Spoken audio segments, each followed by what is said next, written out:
Hello friends, कैसे हैं आप लोग। तो मैं आपका दोस्त अरुण आ गया हूं अपनी एक और नई क्राइम वीडियो के साथ में।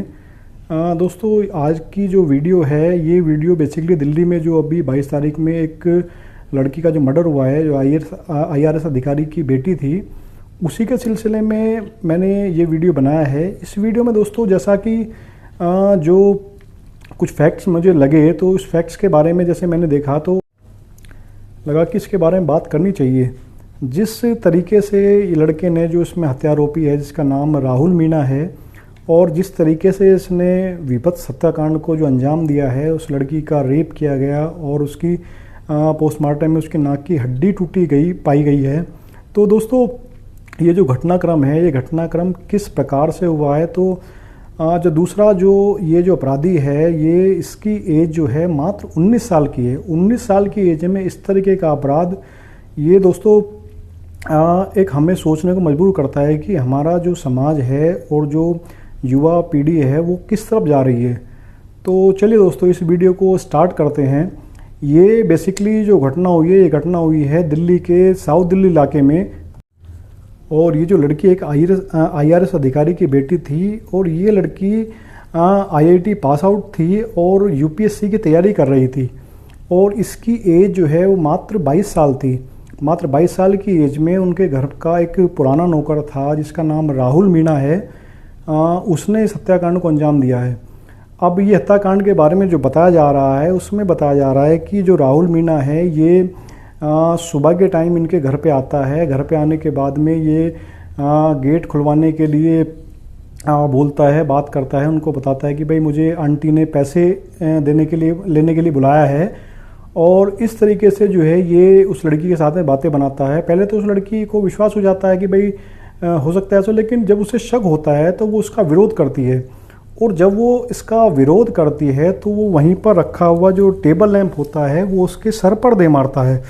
और सर पर जैसे ही उसको दे मारता है तो वो लड़की इसी के साथ बेहोश हो जाती है। इसके बाद वो लड़का उसके साथ दुष्कर्म करता है। दुष्कर्म करने के बेहोशी की हालत में दुष्कर्म करता है। दुष्कर्म करने के बाद में वो उसकी हत्या कर देता है। अच्छा, ऐसा भी बताया गया है कि इस हत्याकांड को अंजाम देने से पहली रात को वो अलवर में भी एक बलात्कार करके आया था। कोई उसका दोस्त था, उसकी पत्नी के साथ भी वो इस तरीके की घटना को अंजाम दे के आया था, रेप की घटना को। तो अच्छा, दूसरा ये देखिए कि जब ये पकड़ा गया है और जब इसके सामने जब इससे बातें करी गई, तो इसको अपने किए पर किसी तरीके का कोई पछतावा नहीं होता है। और ये एकदम शांत भाव से होकर कहता है कि अगर दीदी चुपचाप मुझे पैसे दे देती तो उनके साथ ये सब रेप या हत्या नहीं होता। बता दें कि मीणा 1 महीने पहले ही इनके यहाँ काम से निकाला गया था।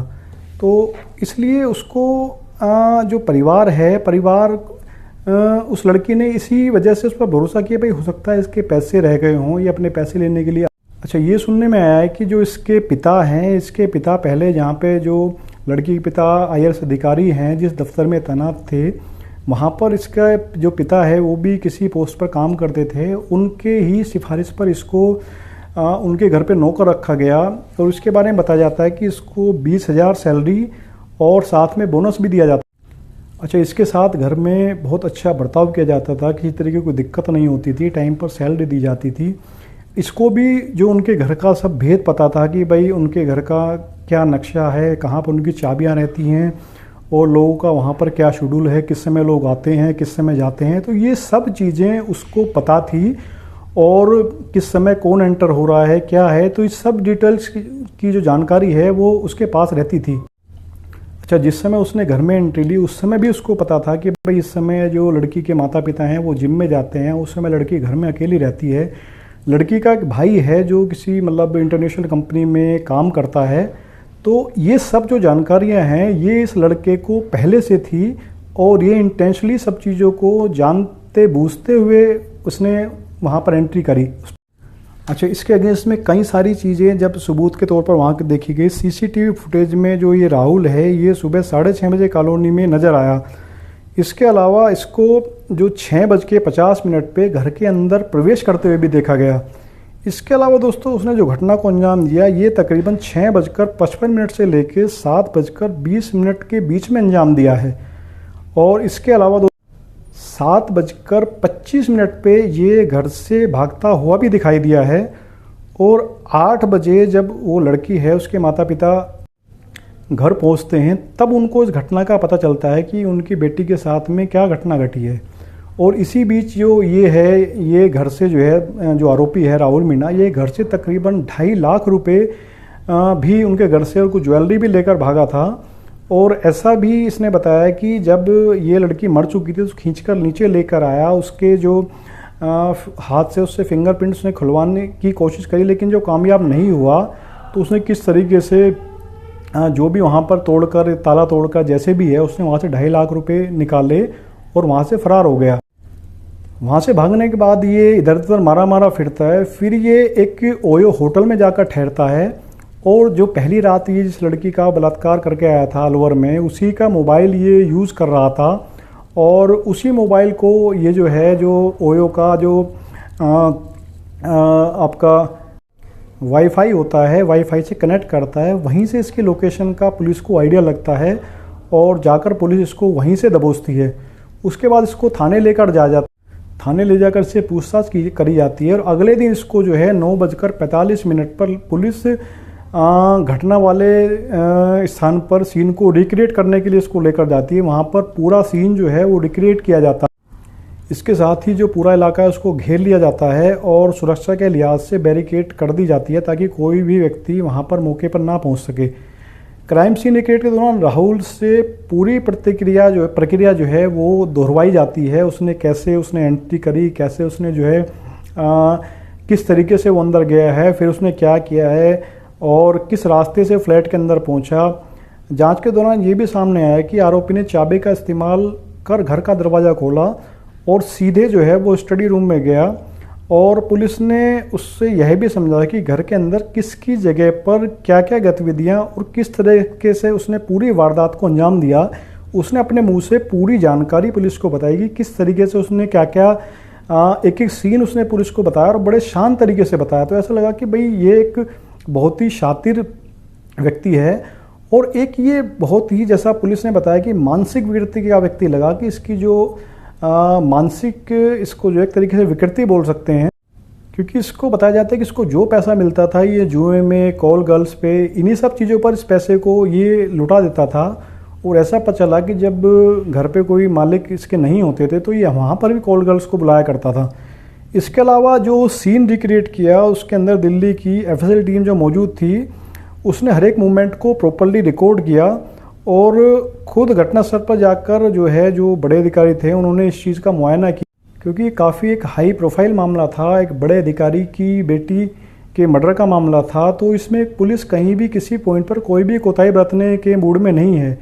इसमें जो घर पे उन्होंने पूरे जो सबूत हैं उनको इकट्ठा किया और जो जांच को मजबूत कर सकते थे, इसमें पीड़िता के खून से सने जो कपड़े थे, घर से मिले जो खून के निशान थे, जो चार्जर की केबल थी जिससे उसने उस लड़की का गला घोंटकर हत्या करी थी, और जो टेबल लैंप था जो उसने उस लड़की के सिर पर वार किया था, और आरोपी के खून से सने कपड़े, वारदात के बाद छोड़ी गई पैंट और आरोपी के जूते, पीड़िता के भाई की बेल्ट और उसके भाई की जो पैंट थी जिसे पहनकर आरोपी फरार हुआ था, घर की चप्पलें जिसे पहनकर वो बाहर निकला था, ये सब जो सबूत हैं ये पुलिस ने वहाँ से इकट्ठे किए।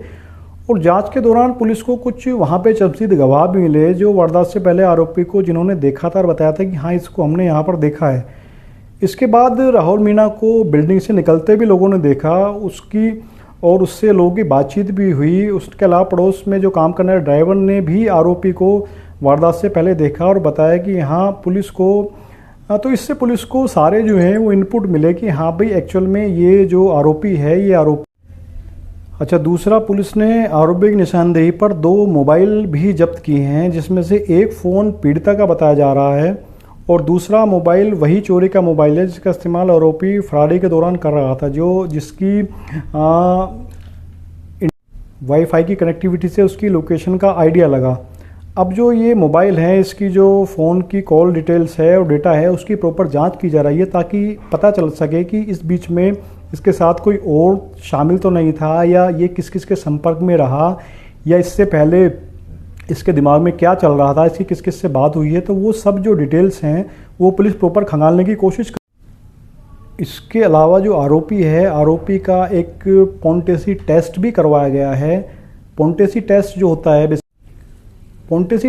है बेसिकली वो आरोपी की जो मानसिक स्थिति होती है, जैसा कि इसके बारे में बताया गया है कि इसने एक रात पहले भी अलवर में कोई रेप किया था और ये जो संदिग्ध गतिविधियां हैं उसमें लिप्त रहता था। तो इस तरह के जो आरोपी होते हैं उनकी मानसिक स्थिति को चेक करने के लिए पोंटेसी टेस्ट किया जाता है। तो ये इस आरोपी का भी पोंटेसी टेस्ट जो है वो कराया गया है ताकि इसकी मनोस्थिति का पता चल सके कि एक्चुअल इसके दिमाग में चल क्या रहा था।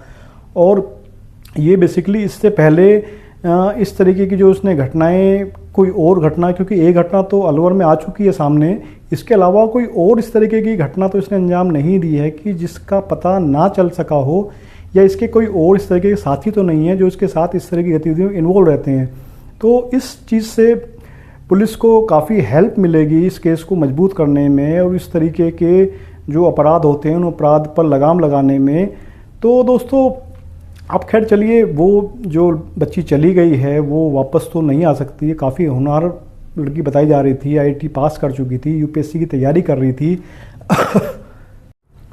अपने पिता की तरह बड़ा अधिकारी बनना चाहती थी, आईएएस करना चाहती थी, लेकिन इस मानसिक आरोपी के वजह से उसके सारे सपने चकनाचूर हो गए और वो बेचारी इस दुनिया से अलविदा हो गई। तो दोस्तों ये सब चीज़ें जो हैं हमारे सामने बहुत बड़ा एक क्वेश्चन मार्क रख देती हैं कि एक 19 साल का लड़का किस तरीके से इतने मतलब कह सकते हैं खतरनाक जो घटना है उसको अंजाम देता है। उसके दिमाग में एक्चुअल में चलता क्या आता है। भाई 19 साल की एज एक युवावस्था वाली एज, इस एज में इस तरह की गतिविधियां जो इसने इसके बारे में सामने आई हैं, तो ये एक इशारा करती हैं कि जो हमारी युवा पीढ़ी है उसका दिमाग किस कदर और किस खतरनाक परिस्थिति की तरफ धीरे धीरे बढ़ रहा है। आज के टाइम में दिमाग में क्या चल रहा है युवा पीढ़ी के, इसको समझना एकदम से मतलब बहुत आसान नहीं है। अब कहा जाता है कि भाई जो उसके जो फादर थे, उसके फादर लड़के के वहाँ पर काम करते थे, उनकी सिफारिश पर लड़के को रखा गया था। लेकिन दोस्तों जहाँ तक मेरा मानना है, कई चीज़ें हम लोग अगर किसी को कहीं काम पर रखवा देते हैं तो जनरली एक सिफारिश पर या इस तरीके की जरा सी एक रिकमेंडेशन किसी की हो या किसी के बोलने पर, जानकार के बोलने पर हम तुरंत उसको रख लेते हैं। तो दोस्तों एक तो सबसे बड़ी गलती हम लोग यही करते हैं कि भाई हम आँख बंद करके किसी के ऊपर भी तुरंत ही विश्वास कर लेते हैं। ये चीज़ बहुत गलत होती है। एक जो होता है एक पूरा वेरिफिकेशन का प्रोसेस होता है। वेरिफिकेशन के प्रोसेस में जो लोकल जो आप पहले अगर किसी को आपको रखना है, अपने काम पे रखना है या रेंट पर रखना है किसी को, किराया टेनेंट को, तो भाई आप जो आपके लोकल जो थाना है, लोकल थाना, वहाँ पे इन्फॉर्म करेंगे, पहले उसका वेरिफिकेशन कराएंगे। वेरिफिकेशन के पास में बाद जो थाना है वो बड़े थाने को भेजेगा। बड़ा थाना जो है जहाँ से वो व्यक्ति संबंधित है, जिस ज़िले से, जिस स्टेट से, वहाँ पर जो थाना है उसको भेजा जाएगा। उस थाने से जो उसका स्थानीय थाना है वहाँ पर रिपोर्ट जाएगी। फिर पुलिस स्टेशन से एक व्यक्ति, एक कोई पुलिस वाला जाकर उस व्यक्ति के घर जाकर इस चीज़ की जानकारी करेगा कि भाई इसका चाल चलन या इसका करैक्टर किस तरीके का है, किस तरीके का बंदा रहा है, इसके ऊपर कोई क्रिमिनल केस है, ऐसी कोई एक्टिविटीज़ तो नहीं है, तब वो जाके इन्फॉर्म करेगा। तो इस प्रोसेस में दोस्तों ये काफ़ी लंबा प्रोसेस होता है और उसमें तकरीबन 2 से ढाई महीने लग जाते हैं। तो अब इस प्रोसेस से होता क्या है कि भाई उसके बारे में पक्की जानकारी मिल जाती है, सो दैट कल को अगर कोई क्राइम करता है तो उसको पकड़ने में आसानी होती है। लेकिन हम लोग क्या करते हैं कि भाई जनरली एक छोटा सा किसी की रिकमेंडेशन में किसी बंदे को हायर कर लेते हैं, रख लेते हैं, उसके बारे में कोई ज़्यादा जानकारी या इस तरीके की हम लोग बिल्कुल भी आगे तहकीकात करने की हिम्मत नहीं उठाते हैं, जिसका खामियाजा इस तरीके की घटनाओं के रूप में सामने आता है। अच्छा, हम किसी जानकार के कहने पर अगर किसी व्यक्ति को रख लेते हैं तो ज़रूरी नहीं है कि भरोसेमंद ही हो। ठीक है भाई, मुझे मेरे किसी जानकार ने रिकमेंड किया है तो उस जानकार को हो सकता है सिर्फ उसकी जानकारी हो, कुछ टाइम का व्यवहार हो। कुछ टाइम के व्यवहार में आप किसी सामने वाले व्यक्ति के बारे में पूरी जानकारी नहीं निकाल सकते हैं। तो मैं आपसे यही कहूँगा कि भाई आपको अगर कोई अपना किसी टेनेंट को देना है या घर पे आप किसी काम वाले को रखना है, किसी सहायक को रखना है, किसी सहायिका को रखना है, तो भैया उसका पूरा प्रॉपर वेरिफिकेशन कराओ, उसके बारे में सारी जानकारी रखो, उसके सारे डॉक्यूमेंट्स अपने पास रखो और कोशिश कीजिए कि बिना पुलिस वेरिफिकेशन के भाई किसी को भी अपने यहाँ ना रखें, क्योंकि कल आपकी जान और माल की जो सुरक्षा है वो खतरे में पड़ सकती है। तो अब होता क्या है कि ये घटनाएं आए दिन अंजाम में आती हैं, आए दिन अंजाम दी जाती हैं। ये पहली घटना नहीं है कि भाई ये पहली घटना है कि इससे पहले भी आए दिन इस तरह की घटनाएं होती रहती हैं, जहाँ पर घरेलू नौकर ने जो है लोगों को बेहोश करके वहाँ से जो है वो नकदी लेकर या कैश लेकर फरार हो जाता है, ज्वेलरी लेकर फरार हो जाता है। चलो भाई नकली ज्वेलरी है या नकदी है, ये चीज़ तो आदमी दोबारा कमा सकता है, लेकिन अगर मान लो आदमी की हत्या कर दी जाती है, हत्या करने के बाद वो फरार हो जाता है, तो बेशक अपराधी पकड़ में आ जाता है या आ सकता है, लेकिन भाई जो क्षति हो चुकी होती है ना, जो आदमी जा चुका होता है, उस आदमी को कभी वापस नहीं लेकर आ जाता।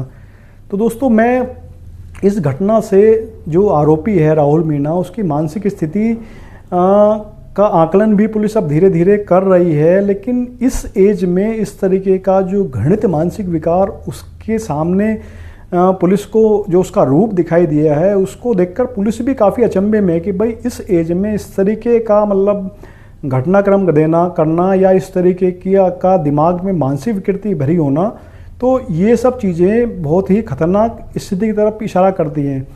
अब उसके जो किए की सज़ा है वो तो उसको मिलेगी, जो अदालत है वो उसको प्रॉपर जो उसके किएगी वो सज़ा देगी और वो अपने की सज़ा भुगतेगा। भाई देखो जो उसने गलत काम किया है, एज को देखते हुए उसको इस तरीके के कांड के लिए किसी भी स्थिति में माफ़ नहीं किया जा सकता। इतना घृणित जो उसने कार्य किया है बिल्कुल वो समाज में रहने लायक नहीं है, उसको सज़ा मिलनी चाहिए।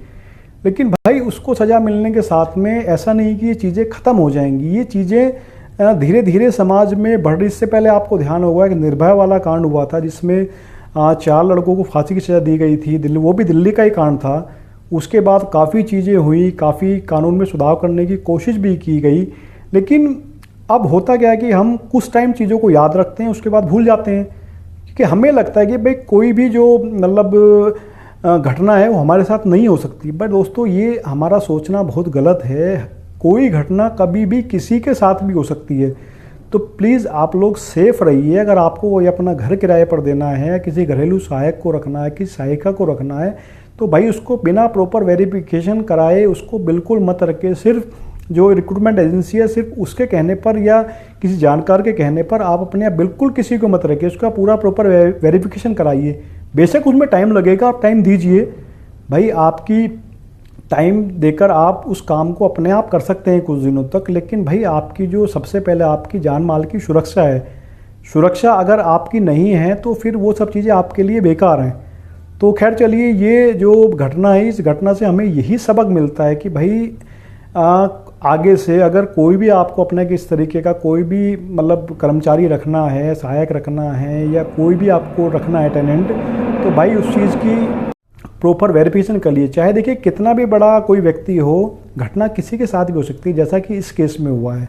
तो ऐसा नहीं कि भाई बड़ा व्यक्ति सेफ़ है, छोटा व्यक्ति सेफ़ नहीं है। तो ये घटना सभी के लिए एक सबक है कि भाई आप अपनी जान माल की सुरक्षा करिए, इस तरीके की घटनाओं को मत होने दीजिए, क्योंकि देखिए किसी भी व्यक्ति की मानसिक स्थिति का कोई भी अंदाज़ा नहीं लगा सकता है। अब इस लड़के की शक्ल देखकर आप कहेंगे कितना मासूम लगता है, लेकिन इसका जो काम है कितना घृणित है, कोई भी इससे जो है हेट करेगा।